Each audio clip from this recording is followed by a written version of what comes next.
So there was an article that came out recently, a blog.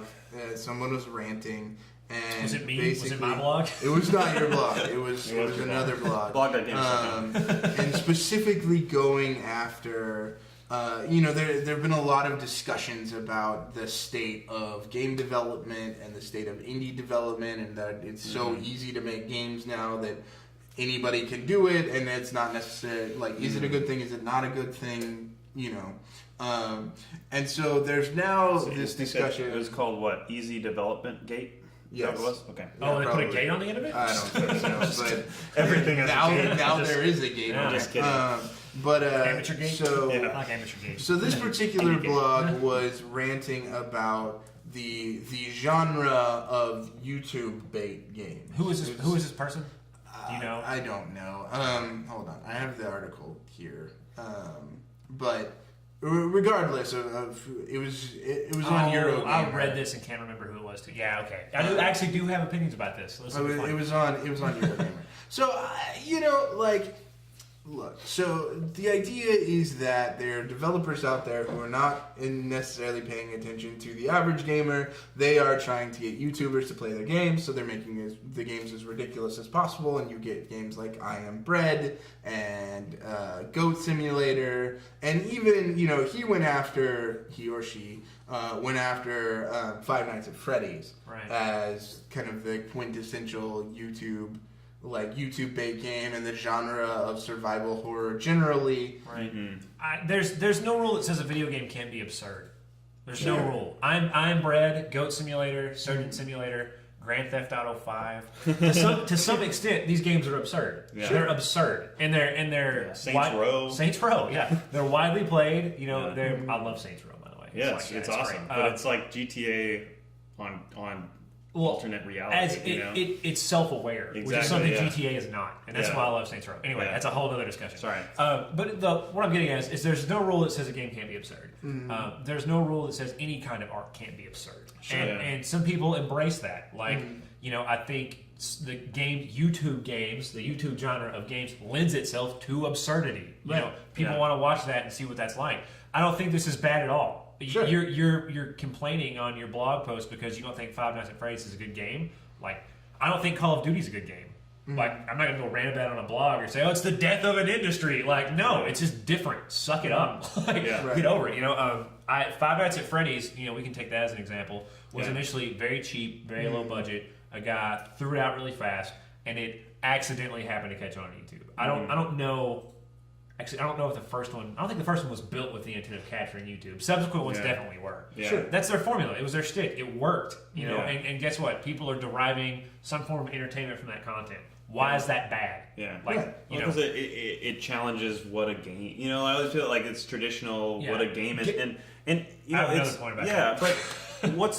there's no problem with building something with the intention of it being servicing a particular market. I don't understand what the problem is. This guy or girl, I don't know, would they write a blog ranting about how a ton of gaming companies are making games specifically for esports? Is that a bad idea? It's oh no, you're it's a competitive game and the average people aren't able to play it very well because it's really hard and has tournaments built in. Eve is really hard. It's oh no, Lamborghini builds a really expensive car. You're ignoring the average consumer. It's a silly thing to complain about.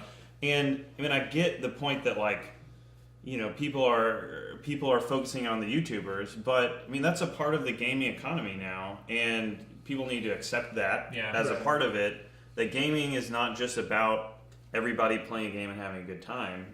It's people's livelihoods, and so it's actually really smart for the developer to say, how can I get my game in front of as many people as possible, or get as many people to buy it. It's I'm going to make it really easy for YouTubers. Yeah, and I think this blog post alludes to the fact that feels like cheating. Yeah. You're pandering to what's going to get you the most eyeballs. That's cheating. What? Look at any game trailer. It panders to what's going to get the most eyeballs. And a comment you made earlier about, how do we define what a game is and, what's a game like? Yeah. The minute we stop as an industry challenging the definition of video game It's like the minute this industry fails. Like you have to constantly push on that definition. Yeah. And you have to confuse people. You have to be absurd. You have to be off the wall. You have to be different because that's where the innovation comes from. That's how we get new things. For sure. You know, like survival horror exists, and the jump scare game, if you hate it or not, exists because Five Nights at Freddy's decided to be absurd. Yeah. And it took off. I mean, sure, there were jump scare games before that, but I mean, that's what did it for YouTube, right? Yeah, and so well, you look at games like Amnesia that push the envelope of survival horror. For sure. It's a slow burn of fear. And if you hadn't experimented with that, if you'd have leaned on the constant tropes that you saw in games like Resident Evil and things like that, you wouldn't have gotten that. For sure. And I want to say that games like that created an entire new economy. Yeah, they did. Yeah. They created an entire new industry. Like PewDiePie would not be where he is without Amnesia. Yeah. Period. Yeah.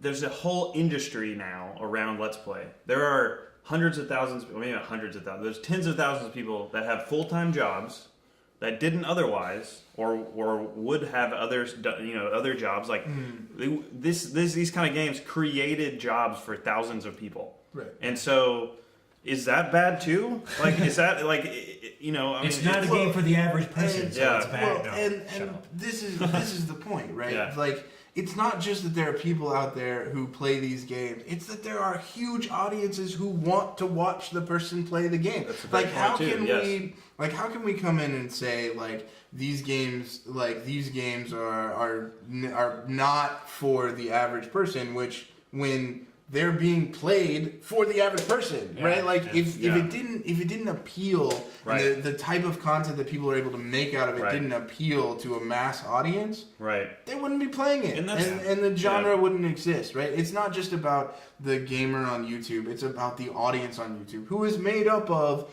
average gamers. For sure, and that's like I think a key assumption that he's making is that the only way to be entertained by a game is to play it.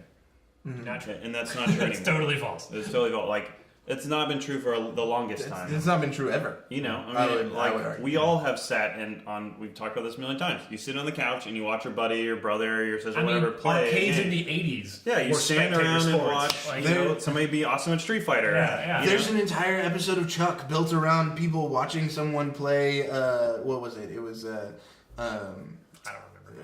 I don't know. But a game. Yeah. But yeah, and so I think like you can't just make that assumption. Like the only way to be entertained by a game is through playing it, and that's what he kind of does or she does, and it's the opportunity to be entertained by a game, even if you're an average Joe person, not a content creator, exists whether you're playing it or watching somebody else play it. Twitch is $1 billion company, right? And it's built around watching people play games. There are different ways to be entertained, and going back to like how easy it is to make games, we have so many games. We are so blessed with the amount of games that we have.